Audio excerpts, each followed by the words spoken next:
ನಮಸ್ತೆ ಪ್ರೇಕ್ಷಕರೇ. ಶ್ರೀ ಬ್ರಹ್ಮಲಿಂಗೇಶ್ವರ ಯಕ್ಷವಾಹಿನಿ ಸಂಚಿಕೆ 5. ಇವತ್ತು ಈ ದಿನ ಖ್ಯಾತ ಡಾಕ್ಟರ್ ಆದ ಆದರ್ಶ್ ಹೆಬ್ಬಾರ್ ಹಾಗೂ ವೇಷಧಾರಿಯಾಗಿ ಮೆರೆದಾಡುತ್ತಿರುವ ಆದರ್ಶ್ ಹೆಬ್ಬಾರ್ ಅವರಿಗೆ ನಮ್ಮ ವಾಹಿನಿಯಲ್ಲಿ ಸ್ವಾಗತ ಬಯಸುತ್ತಿದ್ದೇನೆ. ಆದರ್ಶ್ ಡಾಕ್ಟರ್ ಅವರೇ, ನಮಸ್ಕಾರ.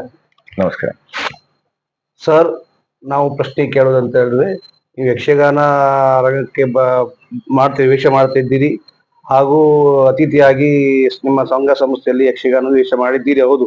ಆದ್ರೆ ಮೊದಲು ನಾವು ಕೇಳಬೇಕಾದ್ದು ಏನಂದ್ರೆ, ನಿಮ್ಮ ಬಾಲ್ಯ ಜೀವನ ಹೇಗಾಯ್ತು, ನೀವು ವೈದ್ಯಕೀಯ ವೃತ್ತಿಯಲ್ಲಿ ಹೇಗೆ ಬಂದ್ರಿ, ನಿಮ್ಮ ತಂದೆ ತಾಯಿಯವರು ಏನ್ ಕೆಲಸ ಮಾಡ್ತಾ ಇದ್ರು, ನೀವು ಹುಟ್ಟಿದ ತಾರೀಕು ಹಾಗೂ ನೀವು ಮುಂದುವರಿದ ರೀತಿ ನಮಗೆ ಈ ಮೂಲಕ ತಿಳಿಸಬೇಕಾಗಿ ಕೇಳಿಕೊಳ್ತಿದ್ದೆ. ಮೊದಲಿಗೆ ನಾನು ಹವ್ಯಾಸಿ ವೇಷಧಾರಿ ಅಂತ ನನ್ನ ತಿಳ್ಕೊಳ್ಳೋದಿಲ್ಲ. ನಾನು ವೇಷ ಮಾಡಿದ್ದು ನನ್ನ ಬಾಲ್ಯದಲ್ಲಿ ಮಾತ್ರ. ತೀರಾ ಇತ್ತೀಚೆಗೆ ಒಂದು ವೇಷ ಮಾಡಿದ್ಬಿಟ್ರೆ ನಾನು ಒಂದು ರೆಗ್ಯುಲರ್ ಆಗಿ ನಿಯಮಿತವಾಗಿ ವೇಷ ಮಾಡುವಂತ ಕಲಾವಿದ ಅಲ್ಲ. ಒಳ್ಳೆ ಯಕ್ಷಗಾನದ ಪ್ರೇಕ್ಷಕ, ಹವ್ಯಾಸಿ ಕಲಾವಿದಗೋಸ್ಕರ ಮಾಡಿದ್ದ. ಇನ್ನು ನನ್ನ ಬಾಲ್ಯ ಅಂದ್ರೆ, ನಾನು ಹುಟ್ಟಿದ್ದು ಕುಂದಾಪುರದಲ್ಲಿ, ಮಂಗಳೂರಲ್ಲಿ ಹುಟ್ಟಿದ್ದು, ಆದ್ರೆ ಕುಂದಾಪುರದಲ್ಲಿ ನಾನು ಬೆಳೆದದ್ದು. ನನ್ನ ತಂದೆ ಕುಂದಾಪುರ ಸರ್ಕಾರಿ ಆಸ್ಪತ್ರೆಯಲ್ಲಿ ಫಾರ್ಮಸಿಸ್ಟ್ ಆಗಿದ್ರು. ನನ್ನ ತಾಯಿ ಅಲ್ಲಿಯೇ ವೈದ್ಯ ಆಗಿದ್ರು. ಅವರು ಅಲ್ಲಿ ನಂತರ ಅವರ ಪ್ರೇಮ ವಿವಾಹ ಆಯಿತು. ಇದು 1969ರಲ್ಲಿ, ನಾನು ಹುಟ್ಟಿ 1970ರಲ್ಲಿ. ಇಲ್ಲಿ ನಾನು ಕುಂದಾಪುರದಲ್ಲಿ BMC ಶಾಲೆಯಲ್ಲಿ ಕಲ್ತಿದ್ದೇನೆ, ಪ್ರೈಮರಿ ಸ್ಕೂಲ್. ಆಮೇಲೆ ಕುಂದಾಪುರ ಗವರ್ಮೆಂಟ್ ಜೂನಿಯರ್ ಕಾಲೇಜಲ್ಲಿ ಪ್ರೌಢ ಶಿಕ್ಷಣ ಪಡೆದು PUC ಯನ್ನು ನಮ್ಮ ಬಂಡಾಕಾಸ್ ಕಾಲೇಜಲ್ಲಿ ಮಾಡಿದ್ದೇನೆ. ನಂತರ ಮುಂದೆ ವೈದ್ಯಕೀಯ ವ್ಯಾಸಂಗವನ್ನು ಕಸ್ತೂರ್ಬಾ ಮೆಡಿಕಲ್ ಕಾಲೇಜ್ ಮಣಿಪಾಲದಲ್ಲಿ, ನಂತರ ನನ್ನ MS ಸರ್ಜರಿ ಈ ವ್ಯಾಸಂಗವನ್ನು, ಉನ್ನತ ವ್ಯಾಸಂಗವನ್ನು ಸಫ್ದರ್ಜಂಗ್ ಹಾಸ್ಪಿಟಲ್ ದೆಹಲಿಯಲ್ಲಿ ಮಾಡಿದ್ದೇನೆ. ನಂತರ ಮುಂದೆ ಲ್ಯಾಪ್ರೋಸ್ಕೋಪಿಕ್ ಸರ್ಜರಿ ಬಗ್ಗೆ ಅಥವಾ ಜೀರ್ಣಾಂಗ ವ್ಯೂಹದ ಸರ್ಜರಿ ಬಗ್ಗೆ ಸ್ವಲ್ಪ ಹೆಚ್ಚಿನ ತಿಳುವಳಿಕೆಗಾಗಿ 1 ವರ್ಷ ಗ್ಲೋಬಲ್ ಹಾಸ್ಪಿಟಲ್ ಹೈದರಾಬಾದ್ ನಲ್ಲಿ ಕೆಲಸ ಮಾಡಿದ್ದೇನೆ. ಮತ್ತು ಒಂದು 4 ವರ್ಷಗಳ ಕಾಲ KMC ಮಂಗಳೂರಲ್ಲಿ ಉಪನ್ಯಾಸಕನಾಗಿ ಕೂಡ ಕೆಲಸ ಮಾಡಿದ್ದೇನೆ. ಇದೆಲ್ಲವನ್ನು ಮುಗಿಸಿ ನಾನು ಸುಮಾರು 2001ನೇ ಇಸ್ವಿಗೆ ನಮ್ಮ ಆದರ್ಶ ಆಸ್ಪತ್ರೆಗೆ ಬಂದು ಇಲ್ಲಿ ವೈದ್ಯಕೀಯ ಪ್ರಾಕ್ಟೀಸ್ ಮಾಡ್ತಾ ಇದ್ದೇನೆ, ಸರ್ಜನ್ ಆಗಿ. ನಂತರ 2005ನೇ ಇಸ್ವಿಯಿಂದ ಆದರ್ಶ ಹಾಸ್ಪಿಟಲ್ ನಲ್ಲಿ ಆಡಳಿತ ನಿರ್ದೇಶಕನಾಗಿ ಹಾಗೂ ವೈದ್ಯನಾಗಿ ಇಲ್ಲಿಯ ತನಕ ಮುಂದುವರ್ಕೊಂಡು ಬಂದಿದ್ದೆ. ಸರ್, ಈಗ ಕೇಳೋದಂದ್ರೆ, ನೀವು ಯಕ್ಷಗಾನದ ಬಗ್ಗೆ ತುಂಬಾ ಆಸಕ್ತಿ ಉಳ್ಳವರು, ಮತ್ತೆ ಕಲಾವಿದರಿಗೆ ತುಂಬಾ ಸಪೋರ್ಟ್ ಮಾಡ್ತಾ ಇದ್ದೀರಿ. ಅದು ಅಲ್ಲದೆ ನೀವು ಸಹ ವೇಷಧಾರಿಯಾಗಿ ಒಂದು ಪಾತ್ರವನ್ನು ನಿರ್ವಹಿಸಿದ್ದೀರಿ. ಯಾವ ವೇಷ ಮಾಡಿದ್ದೀರಿ, ಯಾವಾಗ? ಚಿಕ್ಕಂದಿಯಲ್ಲಿ ವೇಷ ಮಾಡಿದ್ದೀರಾ ಅಥವಾ ನೀವು ದೊಡ್ಡ ವೈದ್ಯಕೀಯ ವೃತ್ತಿ ನಂತರ ಮಾಡಿದ್ದೀರಾ, ಹೇಗೆ ಅಂತ ನಮಗೊಂದು ಹೇಳಿ. ನನಗೆ ಯಕ್ಷಗಾನದಲ್ಲಿ ಆಸಕ್ತಿ ಬಂದದ್ದು ಒಂದು ಅಚ್ಚರಿಯ ವಿಷಯವೇನಲ್ಲ. ಯಾಕಂದ್ರೆ ನಮ್ಮ ಕುಟುಂಬ ಮುಂಚಿನಿಂದಲೂ ಕಲೆ, ಸಾಹಿತ್ಯ, ಯಕ್ಷಗಾನ, ಮತ್ತೆ ಯಾವುದೇ ಭರತನಾಟ್ಯ, ಎಲ್ಲರ ಬಗ್ಗೆ ನಮ್ಮ ಕುಟುಂಬದ ವಿವಿಧ ಸದಸ್ಯರು ಆಸಕ್ತಿ ಇದ್ದಾರೆ. ಬ್ರಾಹ್ಮಣರಿಗಂದ್ರೆ ಯಕ್ಷಗಾನ, ನಾಟ್ಯದ ಬಗ್ಗೆ ಎಲ್ಲ ಇಂಟ್ರೆಸ್ಟ್ ಜಾಸ್ತಿ. ನಮ್ಮ ಕುಟುಂಬ ಹಾಗಿತ್ತು ಮುಂಚಿಂದು. ನಮ್ಮ ದೊಡ್ಡಪ್ಪನವರು ಸದಾನಂದ ಹೆಬ್ಬಾರ್ ಅಂತ, ಈಗ ತೀರ್ಕೊಂಡಿದ್ದಾರೆ. ಅವರು ಕೋಟದಲ್ಲಿ ಹಂಗಾರಕಟ್ಟಿ ಯಕ್ಷಗಾನ ಕಲಾ ಕೇಂದ್ರ ಸ್ಥಾಪನೆ ಮಾಡಿದ್ರು. ಅಲ್ಲಿ ಗುರು ನಾರಾಯಣಪುರ್ ಪ್ರಾಚಾರ್ಯರಾಗಿದ್ರು.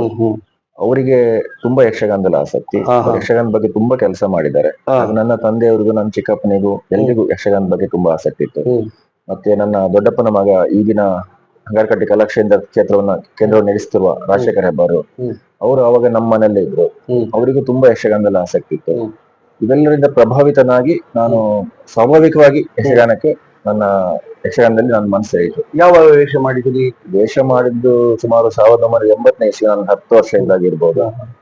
ಮೊದಲಿಗೆ ನಮ್ಗೆ ಆಸಕ್ತಿ, ನಾವು ನಮ್ಮ ದೊಡ್ಡಪ್ಪನ, ನಮ್ಮ ಅಣ್ಣನ ಹೋಗಿ, ಅವ್ರದ್ದೊಂದು ಕಲಾ ಸಂಘ ಇತ್ತು, ಚೇತನ ಕಲಾ ಸಂಘ ಅಂತ ಮೊದ್ಲಿತ್ತು, ಚೇತನ ಯಕ್ಷಗಾನ ಕಲಾ ಸಂಘ ಅಂತ.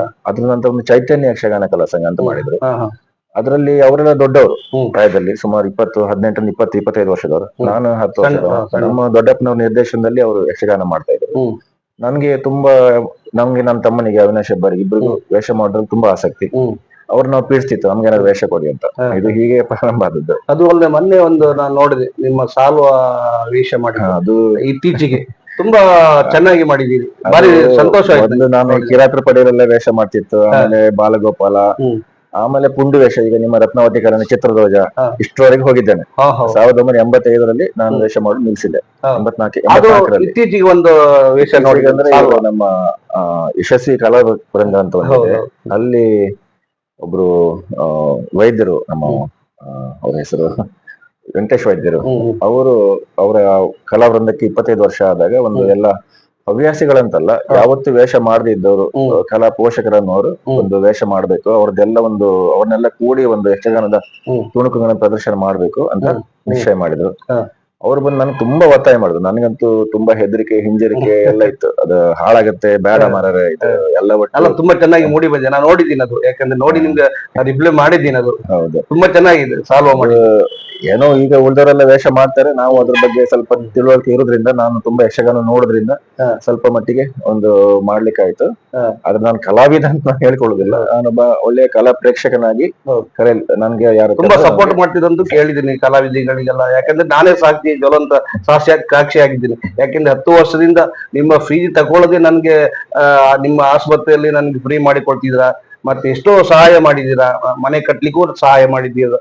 ಮತ್ತೆ ತುಂಬಾ ನಂಗೆ ಸಂತೋಷವಾಗಿದೆ ಈ ಬಗ್ಗೆ. ನಮ್ಮ ಸಂಸಾರದವರು, ನಮ್ಮ ಮನೆಯವರು ಸಹ ಹೊಗಳುತ್ತಿದ್ದಾರೆ ನಿಮ್ಗೆ.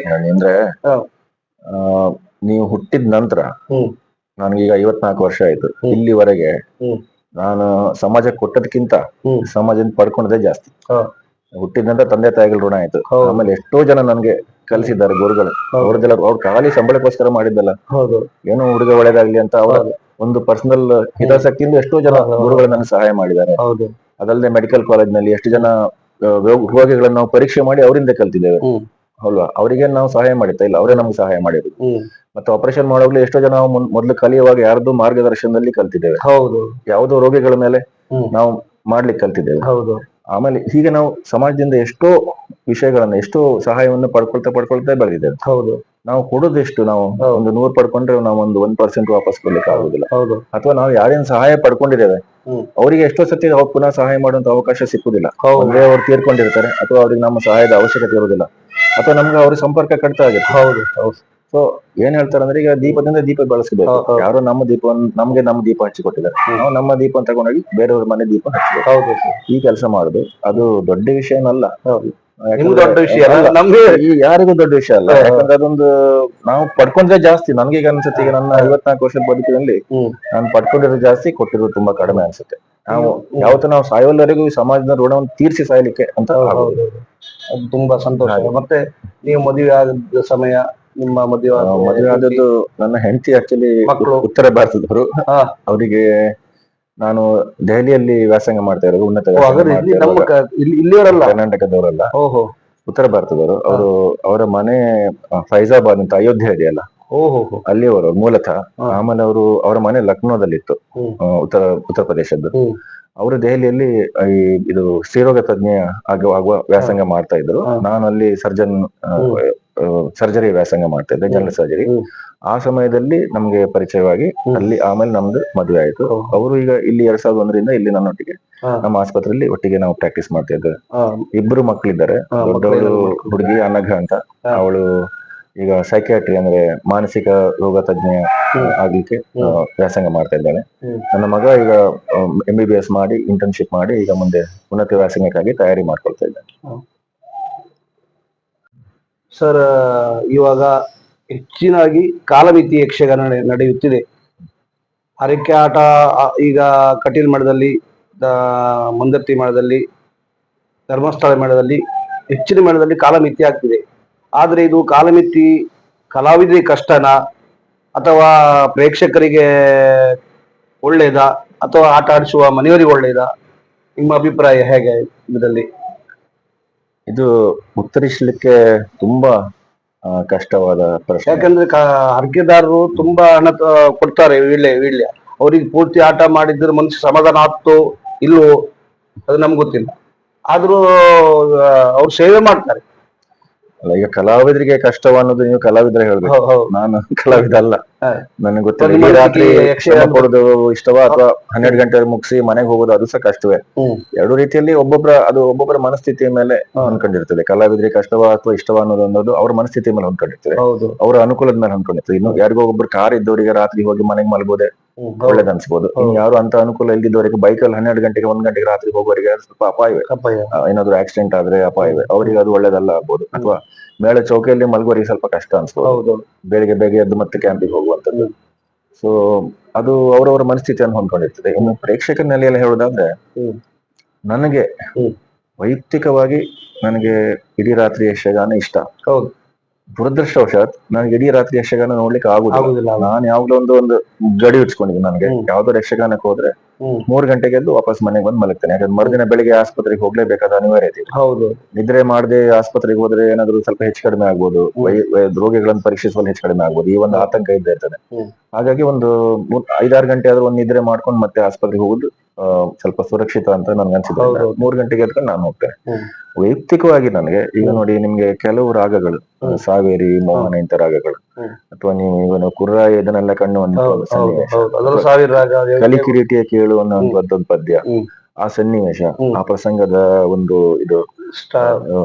ಒಂದು ಸನ್ನಿವೇಶ ಆ ಬೆಳಗಿನ ಜಾಮಕ್ಕೆ ಚಂದ ವೈಯಕ್ತಿಕ ಅಭಿಪ್ರಾಯ. ಈಗ ಉದಾಹರಣೆಗೆ ನೀವು ಹೇಳುದು ಮೌನ ರಾಗಗಳು ಮತ್ತೆ ಸಾವಿರ ರಾಗಗಳು ಹಾಗೆ ತುಂಬಾ 12 ಗಂಟೆ ನಂತರ ಹಾಕ್ಬೇಕಂತ ನಿಮ್ಮ ಹಾಗೆಲ್ಲ ಅಲ್ಲ ಹೇಳುದು. ಅದಕ್ಕಿಂತ ಮುಂಚೆನ ಹಾಕ್ಬಹುದು, ಆದ್ರೆ ಆ ಎಫೆಕ್ಟ್ ಬರೋದು ಆ ರಾತ್ರಿಯ ನಿಶ್ಶಬ್ದ ನೀರವತಿಯಲ್ಲಿ ಆ ಒಂದು ಸನ್ನಿವೇಶಕ್ಕೂ ಆ ರಾಗಕ್ಕೂ ಬರುವಂತ ಎಫೆಕ್ಟ್ ನೀವು ಒಂದು 9-10 ಗಂಟೆಗೆ ಹಾಕಿದ್ರೆ ಮೊದಲಿನ ಕ್ರಮ ಹಾಗೆ ಉಂಟು. ಯಾಕಂದ್ರೆ ಇವಾಗ ಇತ್ತೀಚಿನ ಹುಡುಗರು ಭಾಗವತರು ಯಾರು ಅದನ್ನ ಕೆಲವರು ಒಂದು ಬಳಸ್ತಾರೆ, ಕೆಲವರು ಬಳಸುವುದಿಲ್ಲ. ಆದ್ರೆ ಸಂಪ್ರದಾಯ ಲೆಕ್ಕದಲ್ಲಿ ಅದು ಬೆಳಿಗ್ಗೆ 12 ಗಂಟೆ ನಂತರನೇ ಹಾಕ್ಬೇಕಂತ ಸಂಪ್ರದಾಯ ಲೆಕ್ಕದಲ್ಲಿ ನಾನು ಹೇಳುದಲ್ಲ, ಅದು ಆ ಎಫೆಕ್ಟ್ ಅನ್ನುವಂಥದ್ದು ಆ ಟೈಮ್ ಅಲ್ಲಿ ಆ ಸನ್ನಿವೇಶಕ್ಕೆ ಆ ರಾಗಕ್ಕೆ ಚಂದ ಹೊಂದಿಕೊಳ್ತದೆ ಅಂತ ನಾನು ಅನುಭವಿಸಿ ಹೇಳ್ತಾ ಇರೋದು. ನನಗೆ ಈ ಸತ್ಯಕ್ಕೆ ಕೆಲವು ಸತಿ ಒಂದು 10-12 ಗಂಟೆಗೆ ಅದನ್ನ ಕೇಳಿದ್ರೆ ಅಷ್ಟು ಒಂದು ಮಾನಸಿಕವಾಗಿ ಒಂದು ಇದು ಆಗುದಿಲ್ಲ ನನ್ಗೆ ಅನ್ಸುತ್ತೆ. ಆದ್ರೆ ಕೆಲವು ಸರ್ತಿ ಅನಿವಾರ್ಯ, ಏನ್ ಮಾಡ್ಲಿಕ್ಕಾಗಲ್ಲ. ಈಗ ನನಗೆ ಯಕ್ಷಗಾನ ನೋಡ್ಬೇಕಾದ್ರೆ 3 ಗಂಟೆ ಮೇಲೆ ನಂಗೆ ಆಗೋದು ನಿದ್ರೆ ಮಾಡ್ಬೇಕಂತಂದ್ರೆ ಯಕ್ಷಗಾನ ನೋಡ್ಲೇಬೇಕಲ್ಲ. ಈಗ ಗದವಿದ್ದೆ ಇದ್ರೆ ಗದವಿದ್ದೆ ನೋಡ್ಲೇಬೇಕಲ್ಲ. 12 ಗಂಟೆಗೆ ಆದ್ರೂ ನೋಡುದಷ್ಟೇ. ಒಂದು ರೀತಿಯ ರಾಜಿ ಅದು.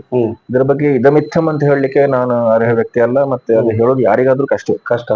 ಅದು ಕಾಲಯ ತಸ್ಮೈ ನಮ, ಏನಾಗ್ತದೆ ಮುಂದೆ ನಡ್ಕೊಂಡು ಹೋಗ್ತದೆ ಹಾಗೆ ಅಷ್ಟೇ. ನಮ್ಮ ಯಕ್ಷಗಾನದಲ್ಲಿ ಪಟ್ಲ ಸತೀಶ್ ಶೆಟ್ರು ಮತ್ತು ಯಕ್ಷರಂಗದ ಮುರಳಿ ಕಡೇಕರ್ ಅಂತ ಇದ್ರು.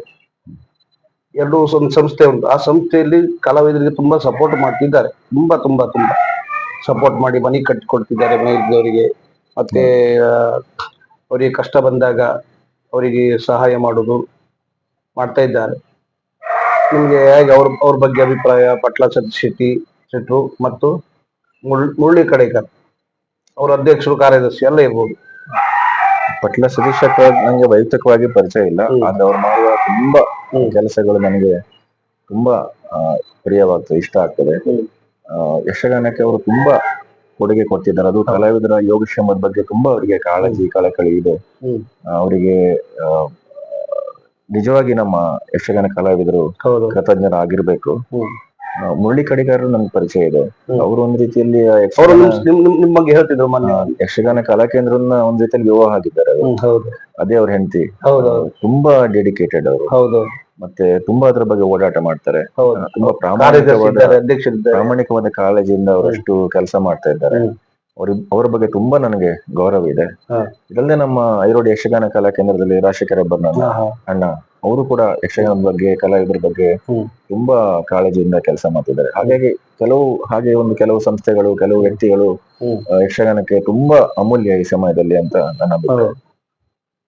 ಸರ್, ಇತ್ತೀಚೆಗೆ ನಾನು ನೋಡಿದ್ದು ಹೌದು ಲೈವ್ ಆಗಿ, ನೀವು ಭೀಷ್ಮ ವಿಜಯದಲ್ಲಿ ಸಾಲುವರ್ಣ ಪಾತ್ರ ಮಾಡಿದ್ದೀರಿ. ತುಂಬಾ ಖುಷಿ ಕೊಟ್ಟಿದೆ ನನಗೆ. ನಿಮ್ಮ ಸಂಘದಲ್ಲಿ ಮಾಡಿದ ನೀವು ಆ ವೇಷದ ಬಗ್ಗೆ ಸ್ವಲ್ಪ ವಿವರಣೆ ಮಾಡಿದ್ರೆ ಒಳ್ಳೆಯದು. ಅದು ಸಾಲ್ವನ ಪೂರ್ಣ ಪಾತ್ರ ಮಾಡಿದ, 2 ಭಾಗ ಮಾಡಿ, ಅದರಲ್ಲಿ 3-4 ಸನ್ನಿವೇಶ ಇದೆ ಸಾಲ್ವನಿಗೆ. ಒಂದು ಸನ್ನಿವೇಶ ಅಷ್ಟು ಮಾತ್ರ ಮಾಡಿದ್ದು. ಅದು ಎಲ್ಲರೂ ಒಬ್ಬೊಬ್ಬರು ಒಂದೊಂದೊಂದು ತುಣುಕು ಮಾಡಿದ್ದು. ಹಾಗಾಗಿ ಒಂದು ಮುಕ್ಕಾಲು ಗಂಟೆ ಏನೋ ಇರ್ಬೋದು, 40 ನಿಮಿಷ ಇರ್ಬೋದು. ಅಂಬೆ ಪುನಃ ಸಾಲ್ವನಲ್ಲಿಗೆ ಬಂದು ಮದುವೆ ಆಗುವಂತೆ ಕೇಳ್ಕೊಳ್ತಾಳೆ. ಭೀಷ್ಮ ಅವಳನ್ನ ಅಪಹರಿಸಿ ಕರ್ಕೊಂಡು ಹೋದ ನಂತರ. ಹೌದು. ಅದು ಆಕ್ಚುಲಿ ವೆಂಕಟೇಶ್ ವೈದ್ಯರು ತುಂಬಾ ಒತ್ತಾಯ ಮಾಡಿದ್ರಿಂದ ನಂಗೆ ತುಂಬಾ ಹಿಂಜರಿಕೆ ಇತ್ತು ಅದು ಮಾಡ್ಲಿಕ್ಕೆ. ಯಾಕಂದ್ರೆ ಎಷ್ಟೆಷ್ಟೋ ಒಳ್ಳೆ ಒಳ್ಳೆ ಕಲಾವಿದರ ಸಾಲ್ವ ಪಾತ್ರ, ಭೀಷ್ಮನ ಪಾತ್ರ ನಾವು ನೋಡಿ ನಾವು ಎಲ್ರಿಗೂ ಮಾಡುದು ಬೇರೆ, ಆದ್ರೆ ನೀವು ಮಾಡುವ ವೈದ್ಯಕೀಯ ಹೌದು. ಹಾಗಾಗಿ ನಮ್ಗೊಂದೊಂದು ಸಣ್ಣ ಮಾರ್ಜಿನ್ ಇರುತ್ತೆ ತಪ್ಪಾದ್ರು. ಅದು ನಾವು ಒಂದು 2-3 ಟ್ರಯಲ್ ಮಾಡಿತ್ತು. ನಮ್ಮ ಇವರು ಅಂಬೆ ವೇಷಧಾರಿಯಾಗಿ ಇವರು ನಮ್ಮ PDO ಸುನಿಲ್ ಅಂತ ಇದ್ರು, ಅವ್ರು ಮಾಡಿದ್ರು. ಮತ್ತೆ ನಾನು ಹೇಳಿದೆ, ನಾವು ಸಾಲು ಅಂಬೆ ಮಾತ್ರ ಮಾಡಿದ್ರೆ ಅಷ್ಟು ಒಳ್ಳೇದಾಗ್ಲಿಕ್ಕಿಲ್ಲ, ಅದು ನಮ್ಮ ಬ್ರಾಹ್ಮಣ್ಯ ಯಾರಾದ್ರೂ ಒಳ್ಳೆ ಕಲಾವಿದರನ್ನ ಆರಿಸುವ ಅಂತ ಹೇಳಿ ಕ್ಯಾದಿಗಿ ಮಹಾಬಲೇಶ್ವರ ಭಟ್ರನ್ನ ಆರಿಸಿದ್ರು. 3 ಆಕ್ಚುಲಿ ನಮ್ಮ ಸಹ ಕಲಾವಿದರು ಮತ್ತೆ ಭಾಗವತರು ಮತ್ತೆ ನಮ್ಮ ರಾಘವೇಂದ್ರ ಹೆಗಡೆ ಮೊದ್ಲೆ, ಶಿವಾನಂದ ಕೋಟ ಅವ್ರ ಚಂಡೆ, ಇವರೆಲ್ಲ ನಮ್ಗೆ ತುಂಬಾ ಸಹಕಾರ ಮಾರ್ಗದರ್ಶನ ಕೊಟ್ಟಿದ್ರಿಂದ ಅದು ಏನೋ ಒಂದು ಆಯ್ತು. ಅದಕ್ಕೂ ನನ್ಗೆ ಮುಂಚಿಂದು ಸಣ್ಣವಿದ್ದಾಗ್ಲಿಂದು ರಾಮಾಯಣ ಮಹಾಭಾರತ ಈ ಕೃತಿಗಳ ಬಗ್ಗೆ ತುಂಬಾ ಆಸಕ್ತಿ. ಸಣ್ಣದಿರುವಾಗ ನಾನು ವಚನ ಭಾರತ ಓದ್ತಿದ್ದೆ, ಮತ್ತೆ ಅಮರ ಚಿತ್ರಕಥೆ ಕೇಳ್ತಿದ್ದೆ. ಮತ್ತೆ ಇಲ್ಲಿ ಬಾಲ ವಿಕಾಸ ಅಂತ ಸತ್ಯಸಾಯಿ ಮಂದಿರ ಇದೆ, ಅಲ್ಲಿ ಹೋದಾಗ ಅಲ್ಲೆಲ್ಲ ಮಹಾಭಾರತ ರಾಮಾಯಣ ಕಥೆಗಳನ್ನು ಪುನಃ ಪುನಃ ಹೇಳ್ತಾ ಇದ್ರು. ಆಮೇಲೆ ಎಷ್ಟು ನಮ್ಮ SL ಭೈರಪ್ಪರವರ ಸಾಹಿತ್ಯ ಪರ್ವ ಅಂತದ್ದು, ಉತ್ತರಕಾಂಡ ಇಂಥದ್ದನ್ನು ಓದಿ ಬೇರೆ ಬೇರೆ ಕೋನಗಳಿಂದ ಒಂದೊಂದು ಪಾತ್ರವನ್ನ ವಿಶ್ಲೇಷಿಸಿ ಆ ಪಾತ್ರದ ಒಳ ಹೊಕ್ಕು ಅದು ಏನ್ ಹೇಳಲಿಕ್ಕೆ ಬಯಸ್ತದೆ, ಅದರ ಮನಸ್ಥಿತಿ ಏನು ಅಂತ ಬೇರೆ ಬೇರೆ ಕೋನಗಳಿಂದ ನಾವು ಆಲೋಚನೆ ಮಾಡಿದಾಗ ಒಂದು ಪಾತ್ರವನ್ನ ನಾವು ರೂಪಿಸ್ಕೊಂತೇವೆ ಮನಸ್ಸಿನಲ್ಲಿ. ಆ ಏನ್ ಕಲ್ಪನೆ ಇದೆಯೋ ಅದ್ರ ಪ್ರಕಾರ ನಾನು ಮಾಡಿದ್ದೇನೆ. ಅದು ಎಷ್ಟು ಒಳ್ಳೇದಾಯ್ತೋ ಎಷ್ಟು ಕೆಟ್ಟದಾಯ್ತೋ ಅದು ಅಪ್ರಸ್ತುತ. ಯಾಕಂದ್ರೆ ನಾನು ಕಲಾವಿದನೇ ಅಲ್ಲ, ಹಾಗಾಗಿ ಏನೋ ಒಂದು ಆಯ್ತು, ಕೆಲವರಿಗೆ ಮೆಚ್ಚುಗೆ ಆಗಿದೆ. ಯಾಕಂದ್ರೆ ಒಬ್ಬ ವೇಷನೂ ತುಂಬಾ ಚೆನ್ನಾಗಿದೆ, ಯಾಕಂದ್ರೆ ಅಷ್ಟು ಆಳತನ ಇದ್ದು ನೀವು ವೇಷಕ್ಕೆ ಯಾವ ವೇಷಕ್ಕೂ ಎರಡನೇ ವೇಷ ಜನರಿಗೆ ಒಬ್ಬರ ಮೇಲೆ ಪ್ರೀತಿ ಇರ್ತದೆ. ಎರಡನೇದಾಗಿ ಒಬ್ಬ ಡಾಕ್ಟರ್ ಏನು ವೈದ್ಯ, ಕಲಾವಿದ ಅಲ್ಲ, ಹಾಗಾಗಿ ಸಣ್ಣ ಪುಟ್ಟ ತಪ್ಪುಗಳು ಕಾಣಿಸುದಿಲ್ಲ. ಅದೇ ಈಗ ಒಬ್ಬ ಪ್ರೊಫೆಷನಲ್ ಅಂದ್ರೆ ಗೊತ್ತಿದ್ದವರೇ ವೇಷ, ಯಾವಾಗ್ಲೂ ವೇಷ ಮಾಡೋರೆ ಮಾಡಿದ್ರೆ ಎಷ್ಟು ಸರಿಯಾಗಿಲ್ಲ ಅಂತ ಹೇಳಿದ್ರೆ ಅದು ಜನರು ತುಂಬಾ ನೋಡ್ತಾರೆ ಏನ್ ತಪ್ಪು ಮಾಡಿದ ನಾವು. ಇಲ್ಲಿ ನಾವು ಮಾಡಿದ ತಪ್ಪುಗಳೆಲ್ಲ ಸ್ವಲ್ಪ ಮರೆಮಾಚಿ ಒಳ್ಳೆದನ್ನೇ ಜನ ಅಪ್ರಿಶಿಯೇಟ್ ಮಾಡ್ತಾರೆ. ಹಾಗಾಗಿ ಅದು ಜನ ಒಳ್ಳೇದಾಯ್ತು ಅಂತ ಹೇಳಿದ್ದಾರೆ ಅಷ್ಟೇ.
ಇದೆಲ್ಲವನ್ನು ಆ ದಿನ ನಂಬುತ್ತಿದ್ದೆ, ಇಂದು ನಂಬುವುದಿಲ್ಲ. ಯಾಕೆ ಗೊತ್ತಾ? ಆ ದಿನ ನಾನು ನಿನ್ನ ಸಂಧಿಸಿದಾಗ ಮಾತು ಕೊಟ್ಟೆಯ? ಹೌದು. ಯಾರೇ ಇಬ್ಬರು ಕುಮಾರಿಯನ್ನು ಕರೆದ ಇಲ್ಲಿ ನಾನೇ ನಿನ್ನ ಮದುವೆ ಆಗ್ತೇನೆ ಅಂತ ಮಾತು ಕೊಟ್ಟೆಯ? ಹೌದು ಸಾಲ್ವ. ಮದುವೆ ಆದ ನಂತರ ಸ್ವಯಂವರ ಮಂಟಪಕ್ಕೆ ನಾನು ಬಂದೆ. ಹೌದು. ಎಲ್ಲ ರಾಜಕುಮಾರರನ್ನು ಹೆದರಿಸಿ ನನ್ನ ಆಗಮನದಿಂದ ಪ್ರತಾಪ ಸೇನ ಹೆದರಿದ. ಸ್ವಯಂವರದ ನಿಯಮವನ್ನೇ ಬದಲಿಸಿದ್ದೇನೆ. ನನ್ನನ್ನು ಎದುರಿಸಲು ಎಲ್ಲ ರಾಜರ ತಲೆ ಮೆಟ್ಟಿ ನಾನಾಗಿ ವಿಜೃಂಭಿಸಿದೆ. ಹೌದು. ಸಂತೋಷ ಆಯ್ತಾ? ತುಂಬಾ ಸಂತೋಷ ಪಟ್ಟೆ ನಾನು. ತುಂಬಾ ಸಂತೋಷವಾಯ್ತು. ಭೀಷ್ಮನ ಆಗಮನವಾಯ್ತು. ಹೌದು. ಆವಾಗ ಏನು ಮಾಡಿದೆ? ಏರೇ ನನ್ನ ರಥವನ್ನು ಅಂತ ಹೇಳಿದ. ಸೀದಾ ಓಡಿ ಹೋಗಿ ಹತ್ತಿದ ಮೂವರಲ್ಲಿ ನೀನೇ ಮೊದಲಿಗಳು. ಹೆಣ್ಣಾಗಿ ನಿರಾಕರಿಸುವಂತ ಹಕ್ಕಿರಲಿಲ್ಲ ಸಾಲ್ವ ನನಗೆ. ಹಕ್ಕಿರಲಿಲ್ಲ. ಸರಿ, ನಂಬುವ.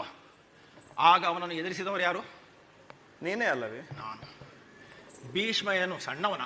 ಅಲ್ಲ. ಸಣ್ಣ ಪರಾಕ್ರಮಿಯ? ಯಾರ ಮಗ? ಭರತ ವಂಶದ ಶಂತನು ಚಕ್ರವರ್ತಿಗಳ ಮಗ, ಸುರತರಂಗಿಣಿ ಗಂಗೆಯ ಮಗ. ಅವನಿಗೆ ವಿದ್ಯೆ ಕಲಿಸಿದವರು ಯಾರು? ಅವನಿಗೆ ವಿದ್ಯೆ ಕಲಿಸಿದವರು ಯಾರು? ಅವನ ಗುರುಗಳಾದಂತಹ ಗುರುಗಳಲ್ಲ, ಗುರುವರ್ಯರು, ಗುರುವರಿಯರು. ದೇವರು. ಸರ್, ಇವಾಗ ಮೊದಲಿನ ಹಾಗೆ ಯಕ್ಷಗಾನ ಇಲ್ಲ, ಮೊದಲಿನ ಕಲಾವಿದರು ಇಲ್ಲ ಅನ್ನೋ ಲೆಕ್ಕದಾಗಿ, ಅಥವಾ ಹೇಳ್ತಾರೆ ಕೆಲವರು ಮೊದಲಿನ ಒಂದು ವೇಷ ಮಾಡ್ತಾರೆ. ಉದಾಹರಣೆಗೆ ಕೌರವ ಮಾಡಿರ್ತಾರೆ. ಕೌರವ ಮಾಡಿದಾಗ ನೋಡಿದಾಗ ಹೇಳ್ತಾರೆ, ಈ ಯಾರು ಹಳೆ ತಲೆಯವರು, ಅದು ಆಗ್ಲಿಲ್ಲ, ಅವ್ರು ಮಾಡ್ತಾ ಇದ್ರು, ಇವ್ರು ಮಾಡ್ತಾ ಇದ್ರು, ಆ ಕೌರವ ಇವ್ರಿಗೆ ಆಗ್ಲಿಲ್ಲ, ಇಂಥದೆಲ್ಲ ಪ್ರಶ್ನೆ ಉಂಟು. ಮೊದಲಿನ ಯಕ್ಷಗಾನದ ಬಗ್ಗೆ ಹೇಗೆ ನಿಮ್ಮ ಅಭಿಪ್ರಾಯ? ಈಗ ನಡೆಯುತ್ತಿರುವ ಯಕ್ಷಗಾನ ಕಲಾವಿದರ ಬಗ್ಗೆ, ಯಕ್ಷಗಾನ ಪ್ರಸಂಗದ ಬಗ್ಗೆ ನಿಮ್ಮ ಅಭಿಪ್ರಾಯ? ಹೊಸ ಪ್ರಸಂಗ ಬೇಕಾ ಅಥವಾ ಹಳೆ ಪ್ರಸಂಗನೇ ಆಡ್ಬೇಕಾ, ಏನಂತ ಒಂದು ವಿಷಯಗಳು ನಾನು ಇದಕ್ಕೆ ಉತ್ತರ ಹೇಳುವಾಗ ಎಲ್ಲಾದ್ರೂ ಒಂದ್ ಬದಿ ನಾನು ಸಿಕ್ಕಿ ಬೀಳ್ತೇನೆ ಅನ್ಸುತ್ತೆ. ಯಾಕಂದ್ರೆ ಯಾರಿಗಾದ್ರೂ ಒಬ್ಬರಿಗೆ ಅದು ಅಪ್ಲೈ ಆಗ್ತದೆ. ಹೌದು. ನಾನು ಹೇಳುದಿಷ್ಟೇ, ಮೊತ್ತ ಮೊದಲಿಗೆ ಈಗ ಒಬ್ಬ ಹಳೆ ತಲೆಮಾರಿನ ಕಲಾವಿದನನ್ನು ಈಗಿನ ತಲೆಮಾರಿನ ಕಲಾವಿದನೊಂದಿಗೆ ನೀವು ಕಂಪ್ಯಾರಿಸನ್ ಮಾಡುದು ದೊಡ್ಡ ತಪ್ಪು. ಆ ಕಲಾವಿದ ಮಾಡಿದಾಗ ಈ ಕಲಾವಿದ ಮಾಡ್ಬೇಕನ್ನೋದು ಇನ್ನೊಂದು ತಪ್ಪು. ಒಬ್ಬ ಕಲಾವಿದನ ಕಲ್ಪನೆಯಲ್ಲಿ ಒಂದು ಪಾತ್ರ ಮೂಡಿ ಬರ್ತದೆ, ಅದಕ್ಕೊಂದು ಪ್ರಸಂಗ ಅಂತ ಇರ್ತದೆ. ಕವಿ ಒಂದು ಆಶಯದಿಂದ ಆ ಪ್ರಸಂಗವನ್ನು ರಚಿಸಿರ್ತಾನೆ. ಒಂದು ಮಹಾಭಾರತ ಪ್ರಸಂಗ ಆದ್ರೆ ಅದ್ರ ಹಿಂದೆ ಒಂದು ಕಥೆ ಇರ್ತದೆ, ಮೂಲ ಭಾರತದ ಒಂದು ಕಥೆ ಇರ್ತದೆ, ಕವಿಯ ಕಥೆ ಒಂದಿರ್ತದೆ, ನೀವು ಕುಮಾರ ಭಾರತದೊಂದು ಕಥೆ ಇರ್ತದೆ. ಹೀಗೆ ಕೆಲವು ಆಕಾರಗಳಿಂದ ಆ ಕಲಾವಿದ ಆ ಪಾತ್ರದ ಬಗ್ಗೆ ಆಲೋಚನೆ ಮಾಡಿ ಅವನ ಕಲ್ಪನೆಯಲ್ಲಿ ಏನದು ಮೂಡಿ ಬರ್ತದೆ ಅಷ್ಟನ್ನ ನಾವು ಪ್ರಸ್ತುತಪಡಿಸ್ಬೇಕು. ಯಾರೋ ಚಿಟ್ಟಾಣಿ ರಾಮಚಂದ್ರ ಹೆಗಡೆ ಕೌರವ ಮಾಡಿದ್ರು ಅಂತ ಹೇಳಿ ಅದೇ ರೀತಿಯಲ್ಲಿ ಕೌರವ ಮಾಡ್ಲಿಕ್ಕೆ ಆಗುದಿಲ್ಲ. ಹಾಗೆ ಮಾಡಿದ್ರೆ ಅವ ಫೇಲಿಯರ್. ಅದನ್ನ ನಾವು ಅನುಸರಣೆ ಮಾಡಿದ್ರೆ ಫೇಲಿಯರ್. ಅವನಿಗೆ ಆ ಪ್ರಸಂಗದ ರಾಮಚಂದ್ರ ಬೇರೆ, ಇವರು ಬೇರೆ, ನಾವಾಗೆ ಮೋಡಿ ಬಂತು ನಮ್ಮ ಇದರಲ್ಲಿ. ಅವರಿಂದ ನೀವು ಬೇಕಾದ್ರೆ ಒಂದು ಇನ್ಸ್ಪಿರೇಷನ್ ತಗೊಳ್ಳಿ. ಹೌದು. ಆದ್ರೆ ನಮ್ಮ ಡೈಲಾಗ್ಸ್ ಆಗ್ಲಿ, ನಮ್ಮ ಕುಂತ ಆಗ್ಲಿ, ಅಥವಾ ನಾವು ಪ್ರಸ್ತುತಪಡಿಸುವ ಒಂದು ಸನ್ನಿವೇಶ ಆಗ್ಲಿ, ಅದು ನಮ್ಮ ಆಲೋಚನೆಯಲ್ಲೇ ಮೂಡಿ ಬಂದ್ರೆ ಅದು ಒಂದು ಸ್ವಾಭಾವಿಕವಾಗಿ ಬರ್ತದೆ. ನಂಬರ್ 1. ಎರಡನೇದಾಗಿ, ಮುಂಚಿನ ಯಕ್ಷಗಾನಕ್ಕೂ ಈಗಿದಕ್ಕೂ ದೊಡ್ಡ ವ್ಯತ್ಯಾಸ ನನಗೆ ಕಂಡು ಬಂದಿದೆ. ಇಲ್ಲಿ ಒಟ್ಟಾರೆ ನಾವು ಈಗ ಒಂದು ಕ್ರಿಕೆಟ್ ಆಟ ಅಂತ ಇಟ್ಕೊಳ್ಳಿ, 11 ಜನ ಒಟ್ಟಿಗೆ ಆಡ್ತಾರೆ. ಈಗ ಒಬ್ಬ ಆಟಗಾರ 100 ರನ್ ಮಾಡೋದು ಮುಖ್ಯವ, ತಂಡ ಗೆಲ್ಲುದು ಮುಖ್ಯವ? ತಂಡ ಗೆಲ್ಲುದು ಮುಖ್ಯ. ಆ ಒಂದು ಆಲೋಚನೆ ಇವತ್ತಿನ ಕಲಾವಿದರಲ್ಲಿ ಸ್ವಲ್ಪ ಯಕ್ಷಗಾನ ನಡೆಯುತ್ತಿರುವುದಂದ್ರೆ ಒಂದು ಪ್ರಸಂಗದಲ್ಲಿ ಪೂರ್ಣ ಪ್ರಸಂಗಗಳನ್ನು ಈಗ ನೀವು ಫಾರ್ ಎಕ್ಸಾಂಪಲ್ ಈಗ ಒಂದು ಸುಧರ್ಣ ಕಾಳಗ ಅಂತ ಇಟ್ಕೊಳ್ಳಿ, ಎಕ್ಸಾಂಪಲ್ ಹೇಳು, ಉದಾಹರಣೆಗೆ. ಅಲ್ಲಿ ಒಂದು ಸತೀಶ ರೋಮನೆ ಪ್ರಭಾವತಿ ಯಾವಲ್ಲಿಗೆ ಪಯಣವನ್ಯ, ಮತ್ತೆ ಷಷ್ಟಿಗಾರ್ಜುನನೆಂಬ ಹುಡುಗ ನೀನು ನಿನ್ನೆ, ಈ ಒಂದೊಂದು ಪದ್ಯಗಳೇ ಅರ್ಧ ಗಂಟೆ ಉಳಿಸಿದ್ರೆ ಅದಕ್ಕೊಂದು 15-20 ನಿಮಿಷ ಮಾತಾಡಿದ್ರೆ ನಿಮ್ಗೆ ಸುಧರ್ಣ ಕಾಳದ ಚಂದವೇ ಹೋಯ್ತು. ಯಾಕೆಂದ್ರೆ ನೋಡಿ, ನೀವು ಹಂಸಧ್ವಜನ ಪ್ರವೇಶದಿಂದ ನೀವು ಪ್ರಾರಂಭ ಮಾಡಿದ್ರೆ ನಿಮ್ಗೆ ಅಲ್ಲಿ ಅವನು ಕುದುರೆ ಕಟ್ತಾನೆ, ಆಮೇಲೆ ನಿಮ್ಗೆ ಸುಧರ್ಣನ ಹೇಳ್ತಾನೆ ಎಲ್ರಿಗೂ ಯುದ್ಧಕ್ಕೆ ಬರ್ಬೇಕಂತ ಹೇಳ್ತಾನೆ. ಸುಧರ್ಣ ಹೋಗಿ ಒಂದು ತಾಯಿಯ ಸುಗರ್ಭೆ ಪಾತ್ರ ಇದೆ, ಅಲ್ಲಿ ಹೋಗಿ ತಾಯಿ ಅಪ್ಪಣೆ ಪಡಿತಾನೆ. ಅವನ ತಾಯಿ ಯಾವ ರೀತಿ ಒಂದು ಕನ್ಸರ್ನಿಂದ ಮಾತಾಡ್ತಾಳೆ, ಅವನ ತಾಯಿ ಸುಧರ್ಣನಿಗೂ ಮತ್ತು ತಾಯಿಗೂ ಆಗುವಂತ ಇಂಟರಾಕ್ಷನ್, ಆಮೇಲೆ ಅವನ ತಂಗಿ ಕೂವಲೆ ಹತ್ರ ಅದು ಅವ್ರ ನಡುವೆ ಆಗುವಂತದ್ದು, ಬೇರೆ ಬೇರೆ ಕೋನಗಳಿಂದ ನೋಡುವಂತದ್ದು, ನಮ್ಮನ್ನ ಚಿಂತನೆಗೆ ಹಚ್ಚುವಂತದ್ದು. ಕೂವಲೆ ಮತ್ತು ಸುಧರ್ಣ ನಡುವೆ ಇಂಟ್ರಾಕ್ಷನ್ ಬೇರೆ, ಹೌದು. ಸುಗರ್ಭೆ ಮತ್ತು ಸುಧರ್ಣ ನಡೆಯುವಂತ ಇಂಟ್ರಾಕ್ಷನ್ ಬೇರೆ. ಆಮೇಲೆ ಅವ್ನ ಹೆಂಡತಿ ಹತ್ರ ಹೋದಾಗ ಅವಳಿಗೆ ಮಕ್ಕಳಾಗುದು ಮುಖ್ಯ, ಗಂಡನ ಜೀವ ಮುಖ್ಯ, ಮಕ್ಕಳಾಗುದು ಮುಖ್ಯ, ಅವಳ ಆಲೋಚನೆಗಳೇ ಬೇರೆ. 3 ನಮ್ಮನ್ನ ಚಿಂತನೆಗೆ ಹಚ್ಚುವಂತದ್ದು. ನೀವು ಅದೆಲ್ಲ ಬಿಟ್ಟು ಸೀದಾ ಸತೀಶ್ವರ ಮನೆಗೆ ಬಂದ್ರೆ ಅಲ್ಲಿ ಅದ್ರ ಮೇಲೆ ಅವ ಸುಧರ್ಣ ತುಂಬಾ ಆಲೋಚನೆ ಮಾಡ್ತಾನೆ. ತಂದೆಯ ಶ್ರಾದ್ದ ಮತ್ತೆ ಏಕಾದಶಿ ಒಂದಿನ ಬಂದ್ರೆ ಹೀಗೆ ಮಾಡ್ಬೇಕು ಅಂತ ಆಲೋಚನೆ ಮಾಡಿ ಹೆಂಡತಿಯನ್ನು ಕೂಡಿ ಮತ್ತೆ ಯುದ್ಧಕ್ಕೆ ಹೋಗ್ತಾನೆ. ಆದ್ರೆ ಅವ ತಡವಾಗಿ ಬಂದ ಅಂತ ಹೇಳಿ ಅವನಿಗೆ ಶಿಕ್ಷೆ ಸಿಗ್ತದೆ, ಉರಿಯುವ ಎಣ್ಣೆಯಲ್ಲಿ ಹಾಕ್ಬೇಕು. ಅವ ಶಂಕಲಿಖಿತರಲ್ಲಿ ಪಾತ್ರ ಬರ್ತದೆ. ಅವರದ್ದೊಂದು ನ್ಯಾಯ ಅಂದ್ರೆ ಏನು, ಧರ್ಮ ಅಂದ್ರೆ ಏನು, ಆ ವಿಶ್ಲೇಷಣೆ ಅವೆಲ್ಲ ತುಂಬಾ ಚಂದಾಗಿ ನಡ್ಕೊಂಡು ಬರ್ಬೇಕು. ಇದೇನಾದ್ರು 3 ಗಂಟೆ ಪ್ಲಾಟ್ ಆಗ್ಲಿ, 2 ಗಂಟೆ ಪ್ಲಾಟ್ ಆಗ್ಲಿ, ಇಷ್ಟು ಬರ್ಬೇಕು. 3 ಗಂಟೆ ಸುಧನಾರ್ಜರ್ ಮಾಡಿದ್ರೆ ಇಷ್ಟು ವಿಷಯಗಳು ಸಮಷ್ಟಿಯಲ್ಲಿ ಬರ್ಬೇಕು. ಒಂದು ಪ್ರಸಂಗದಲ್ಲಿ ಪ್ರಭಾವತಿ ಮತ್ತು ಅರ್ಜುನ ಮಾತ್ರ ಅಲ್ಲಿ ಮುಖ್ಯ ಅಲ್ಲ. ಇಷ್ಟು ಪಾತ್ರಗಳಿಗೂ ಮುಂಚೆ ಹಂಸಧ್ವಜ ಮಾಡುವರು 2ನೇ ವೇಷದವರು ಇರ್ತಿದ್ರು. ಹಂಸಧ್ವಜನ ಪಾತ್ರ ಅಷ್ಟು ಒಳ್ಳೆ ಉಂಟು. ಆ 3 ಗಂಟೆ ಪ್ಲಾಟ್ ಅಂತ ಅಷ್ಟು ಬಂದ್ರೆ ಚಂದ. ಈಗ ಈಗಿನ ಕಲಾವಿದ್ರು ಏನ್ ಮಾಡ್ತಿದ್ದಾರೆ, ಒಂದೇ ಸನ್ನಿವೇಶನ ವೈಭವೀಕರಿಸಿ ತಾವೇ ಮೆರಿಬೇಕಂತ ಹೇಳಿ ಉಳಿದ ಪಾತ್ರಗಳನ್ನು ತುಳಿತಾ ಇದ್ದಾರೆ. ಹಾಗಾಗಿ ಒಬ್ಬ ಕಲಾವಿದ ಮಾತ್ರ ಮೇಲೆ ಇದರಲ್ಲಿ ಮುಖ್ಯ ಕಾರಣ ಏನಂದ್ರೆ, ಇವತ್ತು ಭಾಗವತರಿಗೆ ಯಾವ ಕಂಟ್ರೋಲ್ ಇಲ್ಲ, ಅಥವಾ ಅವರಿಗೆ ಕಂಟ್ರೋಲ್ ಇಲ್ಲೋ ಅಥವಾ ಅವರೇ ಕಂಟ್ರೋಲ್ ಬಿಟ್ಟುಕೊಟ್ಟಿದ್ದಾರೆ. ಒಂದು ಭಾಗವತರಿಗೆ ಅವರಿಗೆ ಪ್ರಸಂಗದ ನಡೆಯ ಬಗ್ಗೆ ಏನಂತ ತಿಳುವಳಿಕೆ ಕಡಿಮೆ ಆಗ್ತಾ ಬಂದಿದೆ, ಪುರಾಣ ಜ್ಞಾನ ಕಡಿಮೆ ಆಗ್ತಾ ಬಂದಿದೆ. ಅವ್ರು ಕೇವಲ ಸಂಗೀತಗಾರರಾಗಿ ಹೌದೌದು. ಪ್ರಸಂಗವನ್ನು ನಿಯಂತ್ರಿಸುದಿಲ್ಲ. ಮುಂಚೆ ನೀವು ಉಪ್ಪರ್ ಭಾಗವತ ನೋಡಿ, ನಾಡತುಪ್ಪರು, ಅವರೆಲ್ಲ ಎಷ್ಟು ಒಂದೇ ಒಳ್ಳೆ ಅರ್ಥದಲ್ಲಿ ಅವ ಜಾಸ್ತಿ ಮಾತಾಡಿದ್ಕೊಳ್ಳೆ ತಾಳ ತಟ್ಟಿ ಅಲ್ಲಿ ನಿಲ್ಸಿ ಮುಂದಿಸ್ತಿದ್ರು. ಈಗ ಈಗ ಆಗ ಮಾಡೋ ಧೈರ್ಯ ಯಾವ ಭಾಗವತರಿಗೆ. ಈ ಯಾಕಂದ್ರೆ ಒಂದು ಕಾರಣ ಏನಂದ್ರೆ ಭಾಗವತ ತಿಳುವಳಿಕೆ ಕಡಿಮೆ, ಭಾಗವತ ಪುರಾಣ ಜ್ಞಾನ ತಿಳುವಳಿಕೆ ಕಡಿಮೆ, ಮತ್ತೆ ಅವರ ಕಂಟ್ರೋಲ್ ಮಾಡುವಂತ ಸಾಮರ್ಥ್ಯ ಕಡಿಮೆ. ಈಗ ಆಗಿರೋದ್ರಿಂದಾಗಿ ಒಬ್ಬೊಬ್ಬರ ಬದ್ರೆ ತನಗೆ ಬೇಕಾದಾಗೆ ಮೆರಿತಾ ಇದೆ. ಒಟ್ಟಾರೆ ಯಕ್ಷಗಾನ ಕಳೆಕೊಂಡದಕ್ಕೆ ಇದು ಕಾರಣ ಅಂತ ನನ್ನ ಅಭಿಪ್ರಾಯ. ಈಗ ಮುಂಚಿದ್ದಕ್ಕೂ ಈಗಿದ್ದಕ್ಕೂ ಹೋಲಿಸಿದ್ರೆ ದೊಡ್ಡ ಒಂದು ಬದಲಾವಣೆ ಈ ಒಂದು ಮುಂದುವರಿದೆ. ಆದ್ರೆ ಕಲಾವಿದರಿಗೆ ಮುಂಚಿನ ಕಲಾವಿದರಿಗಿಂತ ಜಾಸ್ತಿ ಜ್ಞಾನ ಇದೆ ಎಷ್ಟೋ ಕಲಾವಿದರಿಗೆ, ಒಳ್ಳೆ ಕುಣಿತಾರೆ, ಎಲ್ಲ ಮಾಡ್ತಾರೆ. ಆದ್ರೆ ಒಟ್ಟಾರೆಯಾಗಿ ಪ್ರಸಂಗ ಮುಂಚೆ ಚಂದ ಬರ್ತಿತ್ತು, ಈಗ ಅಷ್ಟು ಚಂದ ಬರ್ತಾ ಇಲ್ಲ ಅಂತ ನನ್ನ ವೈಯಕ್ತಿಕ ಅಭಿಪ್ರಾಯ. ಮುಂಚೆ ಕೂಡ ಈ ತೊಂದರೆಗಳಿದ್ದು, ಆದ್ರೆ ಈಗ ಸ್ವಲ್ಪ ಜಾಸ್ತಿ ಹೆಚ್ಚಿಗೆ ಆಗಿದೆ. ಈಗ ಹೊಸ ಪ್ರಸಂಗ ನಡೀತಾ ಉಂಟು, ಕೆಲವು ಹೆಚ್ಚಿನ ಮೇಳದಲ್ಲಿ ಹೊಸ ಪ್ರಸಂಗ ನಡೀತಿ. ಈಗ ಹರಕೆ ಮೇಳ ಬಿಟ್ಟು ಹೆಚ್ಚಿನ ಮೇಳದಲ್ಲಿ ಹೊಸ ಪ್ರಸಂಗ ನಡೀತಿ. ನಿಮ್ಗೆ ಹೊಸ ಪ್ರಸಂಗ ಮಾಡ್ಲೇಬೇಕಾ? ಅನಿವಾರ್ಯ ಅವರಿಗೂ, ವ್ಯವಸ್ಥಾಪಕರಿಗೂ ಹೊಸ ಪ್ರಸಂಗ ಮಾಡ್ಬೇಕಂತ ಅನಿವಾರ್ಯ. ಯಾಕಂದ್ರೆ ಕಲೆಕ್ಷನ್ ಮಾಡುವುದು ಆಟ ಇರ್ತದೆ, ಕೆಲವೊಂದು ಆ ಹರಕೆ ಆಟಗಳು ಇರ್ತದೆ. ಕೆಲವು ಹರಕೆ ಆಟಗಳು ಇದ್ರೂ ಸಹ ಹರಕೆ ಆಟದವರು ನಮಗೆ ಹೊಸ ಪ್ರಸಂಗನೇ ಮಾಡಿ ಅಂತ ಹೇಳೋರಿದ್ದಾರೆ. ಕೆಲವರು ಪೌರಾಣಿಕ ಪ್ರಸಂಗ ಮಾಡಿ ಅನ್ನುತ್ತಾರೆ. ಇದೆಲ್ಲ ನಿಮ್ಗೆ ಈಗ ಹೊಸ ಪ್ರಸಂಗ ಮಾಡಬೇಕಾದ ಅನಿವಾರ್ಯ ಇದು ಹೌದು. ನಿಮ್ಮ ಅಭಿಪ್ರಾಯ ಹೇಗೆ? ಹೊಸ ಪ್ರಸಂಗ ಮಾಡೋದು ಸರಿ ತಪ್ಪಾ? ಇದು ಕೋಳಿ ಮೊದ್ಲು ಮೊಟ್ಟೆ ಮೊದ್ಲು ನನಗೆ ಗೊತ್ತಿಲ್ಲ. ಹೊಸ ಪ್ರಸಂಗ ಪ್ರೇಕ್ಷಕರಿಗೆ ಬೇಕಂತ ಮೇಳದವ್ರು ಹೇಳ್ತಾರೆ, ಮೇಳದವ್ರು ಕೊಟ್ಟದಕ್ಕೆ ನಾವು ನೋಡ್ತೇವೆ ಅಂತ ಪ್ರೇಕ್ಷಕರು ಹಣ ಕೊಡ್ತೀವಿ ಇಂಥ ಪ್ರಸಂಗ ಮಾಡಿ ಅಂತ ಹೇಳೋರು. ಹೊಸ ಪ್ರಸಂಗ ಇವತ್ತಿಂದ ಅಲ್ಲ, ಸುಮಾರು 1970 ಇಸ್ವಿ ಅಂದ್ರೆ 70ರ ದಶಕದಿಂದಲೇ ಉಂಟು. ಹೊಸ ಪ್ರಸಂಗ ಆಗ್ಲಿಂದ ಆಗ್ತಾ ಇದೆ. ಅವಾಗ ಒಂದ್ ಸ್ವಲ್ಪ ಪುರಾಣವನ್ನು ಆಧರಿಸಿ ಅಥವಾ ಅದೇ ರೀತಿಯ ಕಥೆಗಳು, ಕಥಾ ಸರಿಸಾಗರಂತಿದೆ, ಬೇರೆ ಬೇರೆ ಕಾಲ್ಪನಿಕ ಕಥೆಗಳಿವೆ, ಅವುಗಳಿಂದ ಆಧರಿಸಿ ಬರ್ತಿತ್ತು ಕಥೆಗಳು. ಅವಾಗೇಂದ್ರೆ ಯಕ್ಷಗಾನ ಸನ್ನಿವೇಶಕ್ಕೆ, ಚೌಕಟ್ಟಿಗೆ ಹೊಂದಿಕೊಳ್ಳುವಂತ ಹೊಸ ಪ್ರಸಂಗ ಬರ್ತಿದ್ದು. ಈಗ ಏನಾಗ್ತಿದೆ ಅಂದ್ರೆ ತುಂಬಾ ಸಿನಿಮೆಯ ಮಾದರಿಯಲ್ಲಿ ಬರ್ತದೆ. ಅದು ಯಕ್ಷಗಾನ ಚೌಕಟ್ಟಿಂದ ಹೊರಗೆ ಹೋಗುದ್ರಿಂದ ಒಬ್ಬ ಯಕ್ಷಗಾನ ಟ್ರೆಡಿಷನಲ್ ಯಕ್ಷಗಾನ ಪ್ರೇಕ್ಷಕ ಅಂತ ನಾನು ತಿಳ್ಕೊಳ್ತೇನೆ. ಅಂದ್ರೆ ಹಳೆ ಕಾಲದ ಯಕ್ಷಗಾನ ಪ್ರೇಕ್ಷಕ, ಸಾಂಪ್ರದಾಯಿಕ ಯಕ್ಷಗಾನ ಪ್ರೇಕ್ಷಕ, ಅವನಿಗೆ ಸ್ವಲ್ಪ ಕಿರಿಕಿರಿ ಆಗ್ತದೆ. ಈಗ ನೀವು ನೋಡಿ, ಒಂದು ಯಕ್ಷಗಾನ ನಡೀತಾ ಇದೆ, ನೀವು ಒಂದೇ ಸರ್ತಿ ಏನೋ ತೇರೆ ಮೇರೆ ಬೀಚ್ ಅನ್ನುವಂತ ದಾಟಿಯಲ್ಲಿ ಚಾಂದ್ರಾಗ ಇಟ್ಕೊಂಡು ಆ ದಾಟಿಯಲ್ಲಿ ಹಾಡಿದ್ರೆ, ಯಕ್ಷಗಾನದಲ್ಲಿ ಚಾಂದ್ರಾಗ ಹಾಡೋ ಸ್ಟೈಲ್ ಬೇರೆ, ತೇರೆ ಮೇರೆ ಬೀಚ್ ಮೇಲೆ ಹಾಡುವ ಸ್ಟೈಲ್ ಬೇರೆ. ಆ ರೀತಿಯಲ್ಲಿ ಹಾಡಿದ ಕೂಡಲೇ ನಮ್ಗೆ ಆ ಒಂದು ಯಕ್ಷಗಾನ ಚೌಕಟ್ಟಿನ ಹೊರಗೆ ಬೇರೆ ಎಲ್ಲ ಹೊರಗೆ ಹೋದಾಗ ಇನ್ನೊಂದು ಕಲಾವಿದರು ಅರ್ಥ ಮಾಡ್ಕೊಳ್ಬೇಕಾದದ್ದು, ಈಗ ನೀವು ಎಸ್ ಪಿ ಬಾಲಸುಬ್ರಹ್ಮಣ್ಯ ಆಗ್ಲಿ, ಎಸ್ ಜಾನಕಿ ಆಗ್ಲಿ, ಅಥವಾ ಬೇರೆ ನಿಮ್ಮ ಮಹಮ್ಮದ್ ರಫಿ ಆಗ್ಲಿ, ಅವ್ರು ಯಕ್ಷಗಾನ ಸ್ಟೈಲ್ ಅನ್ನ ಹಾಡ್ತಾರ? ಹಾಡುದಿಲ್ಲ. ನಾವು ಅವರನ್ನು ಅನುಕರಿಸ್ಲಿಕ್ಕೆ ಹೋದ್ರೆ ನಮ್ಮನ್ನ ನಾವು ತಮಾಷೆ ಮಾಡ್ಕೊಂಡಾಗ, ನಮ್ಮನ್ನ ನಾವು ಕೆಳಗ್ ಮಾಡ್ಕೊಂಡಾಗ, ಈಗ ಬೇರೆ ಯಾವನೋ ಯಕ್ಷಗಾನ ನೋಡದೆ ಇದ್ದವ ನೀವು ಅದೇ ಶೈಲಿಯಲ್ಲಿ ಯಕ್ಷಗಾನದಲ್ಲಿ ಪದ್ಯ ಹಾಡಿದ್ರೆ ಅವ ಅದನ್ನ ನೋಡ್ದೆ ಏನೋ ಒಂದು ಅನುಕರಣೆ ಮಾಡ್ತಿದ್ದಾನೆ. ಆ ಭಾಗವತನ ಬಗ್ಗೆ ಒಳ್ಳೆ ಅಭಿಪ್ರಾಯ ಯಕ್ಷಗಾನ ಗೊತ್ತಿಲ್ಲ ಬರುದಿಲ್ಲ. ನೀವು ಟ್ರೆಡಿಷನಲ್ ಸ್ಟೈಲ್ ಅಲ್ಲಿ ಯಕ್ಷಗಾನಕ್ಕಾದ್ರೆ ಇಷ್ಟು ಚಂದ ಶೈಲಿ ಇದೆ, ಹೊಸ ರಾಗ ಹಾಕಬಾರ್ದಂತಿಲ್ಲ, ಹೊಸ ರಾಗ ಹಾಕಿದ್ರೆ ತಪ್ಪಲ್ಲ. ಆದ್ರೆ ಅದು ಆ ಯಕ್ಷಗಾನದ ಶೈಲಿಯಲ್ಲಿ, ಯಕ್ಷಗಾನ ಚೌಕಟ್ಟಲ್ಲಿ ಬಂದ್ರೆ ಸರಿ. ಹೊಸ ಪ್ರಸಂಗದ ಬಗ್ಗೆ ಇದೆ, ಅದು ಪೌರಾಣಿಕದ ಅನ್ನೋ ರೀತಿಯಲ್ಲಿ ಬರ್ಬೇಕು. ಆ ವೇಷಗಳಿಗೆ ತಕ್ಕದಾದ ಪಾತ್ರಗಳು. ಈಗ ನೀವು ಕೆರೆಮಲ್ಲಿ ಹಾಕೊಂಡು ನೀವು ಜವಾಹರ್ಲಾಲ್ ನೆಹರು ಮಾಡ್ಲಿಕ್ಕೆ ಹೋದ್ರೆ ಆಗ್ತದ? ಆಗುದಿಲ್ಲ. ಅಥವಾ ನೀವು ಇದು ಕಿರೀಟದ ವೇಷ ಮಾಡಿ ಮಹಾತ್ಮ ಗಾಂಧಿ ಮಾಡ್ಲಿಕ್ಕೆ ಹೋದ್ರೆ ಆಗ್ತದ? ಇಲ್ಲ. ಆ ಚೌಕಟ್ಟಿನಲ್ಲಿ ಆ ಪಾತ್ರಗಳು ಇರ್ಬೇಕು. ನಮ್ಮ ಕಲ್ಪನೆ ಅದು ಆ ರೀತಿಯಲ್ಲಿ ವಿಹರಿಸ್ಬೇಕು, ಅಥವಾ ನಮ್ಮನ್ನ ಆ ಲೋಕಕ್ಕೆ ಅದು ಕರೆದೇ ಇರ್ಬೇಕು.